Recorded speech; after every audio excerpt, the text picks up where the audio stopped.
ఏమోయి, నువ్వు ఎవరు? నువ్వు కూడా యుద్ధం చేస్తావా? అంటాడు. నేను ఘటోత్కచుడి కుమారుడిని, యుద్ధం చూడాలని వచ్చాను. చేయాలనుకుంటే మాత్రం ఓడిపోయే బలహీనుల పక్షాన నిలబడతానని నా తల్లికి మాటిచ్చాను. పాండవుల పక్షాన కేవలం 7 అక్షౌహిణుల సైన్యం మాత్రమే ఉంది.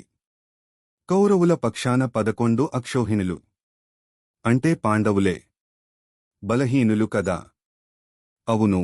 అయితే నేను పాండవ పక్షాన నిలబడాల్సి ఉంటుంది.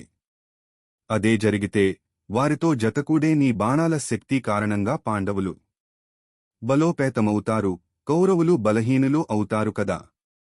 అవునవును. తిరిగి నేను కౌరవుల పక్షాన చేరాల్సి ఉంటుంది. కాని దానివల్ల కౌరవులు బలోపేతులై తిరిగి పాండవులు బలహీనులు అవుతారు కదా? మరేం చేయుట?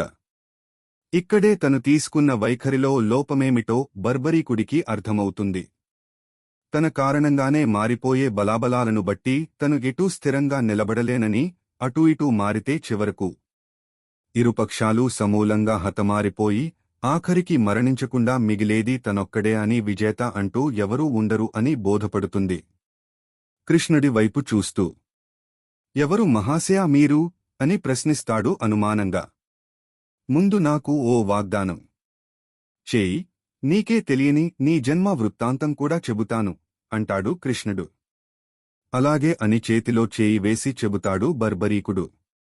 అప్పుడు కృష్ణుడు తన నిజరూపాన్ని చూపిస్తాడు. తనకిచ్చిన వాగ్దానాన్ని నెరవేర్చు అంటాడు. సాక్షాత్తూ శ్రీకృష్ణుడే అడిగితే నేనేమి కాదనగలను అంటాడు బర్బరీకుడు. యుద్ధాన్ని చూడాలనేది నీ కోరిక కదా? ఇంత భారీ జనహనన యుద్ధాన్ని ఓ అత్యంత సాహస వీరుడి బలితో ప్రారంభించాలనేది సంప్రదాయం. నిన్ను మించిన యోధుడు లేడిక్కడ, నిన్నెవరూ హతమార్చలేరు. అందుకే నువ్వే నీ తలను తీసి నాకివ్వు అంటాడు. కృష్ణుడు, నన్నే ఎందుకు బలి ఇవ్వాలి? ఇంతమంది యోధులు ఉండగా, పైగా వాళ్లంతా ప్రాణాలకు తెగించి వచ్చినవాళ్లు కదా అని ప్రశ్నిస్తాడు. అప్పుడు కృష్ణుడు ఇలా చెబుతాడు, బర్బరీకా, నువ్వు గత జన్మలో ఓ యక్షుడివి. భూమి మీద అధర్మం పెరిగిపోయింది, నువ్వే కాపాడాలి అంటూ బ్రహ్మదేవుడిని వెంటేసుకుని ఓసారి దేవతలందరూ నా దగ్గరకు వచ్చారు. దుష్టశక్తుల్ని సంహరించటానికి త్వరలో మనిషిగా జన్మిస్తాను అని వాళ్లకు చెప్పాను. ఇదంతా వింటున్న నువ్వు ఈ మాత్రం దానికి విష్ణువే మనిషిగా అవతరించడం దేనికి? నేనొక్కడిని చాలనా అని ఒకంత పొగరుగా మాట్లాడావు.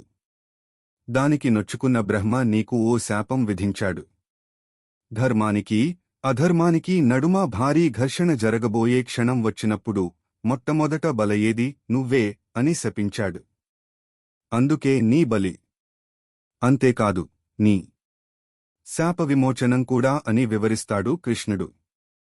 కాని నాకు యుద్ధాన్ని చూడాలని ఉంది అంటాడు బర్బరీకుడు. ముందు నీ తలను ఇవ్వు అంటాడు కృష్ణుడు. అప్పుడు సంతోషంగా తన తలను తనే నరుక్కుంటాడు బర్బరీకుడు. కృష్ణుడు ఆ తలను ఓ గుట్టపైకి తీసుకెళ్లి మొత్తం యుద్ధం కనిపించే ప్రదేశంలో పెడతాడు. యుద్ధం ముగిసింది. విజయగర్వంతో ఉన్న పాండవులు ఈ విజయానికి నేనంటే నేనే కారణమంటూ వాదించుకుంటూ ఉంటారు. వారిని బర్బరీకుడి తల దగ్గరకు తీసుకెళ్తాడు కృష్ణుడు. అతని కథ చెబుతాడు. భీముడు విలపిస్తాడు. తరువాత కృష్ణుడు బర్బరీకుడికి ఓ ప్రశ్న వేస్తాడు.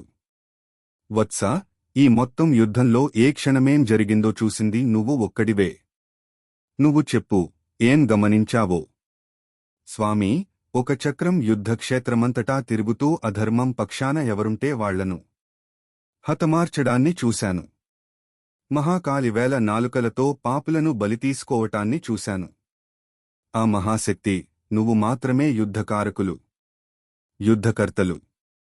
మిగతావాళ్లంతా కేవలం పాత్రధారులు మాత్రమే అని సమాధానమిచ్చి తన శాపం ముగిసిపోయి తిరిగి యక్షరూపాన్ని పొంది ఊర్ధ్వలోకాలకు వెళ్ళిపోతాడు.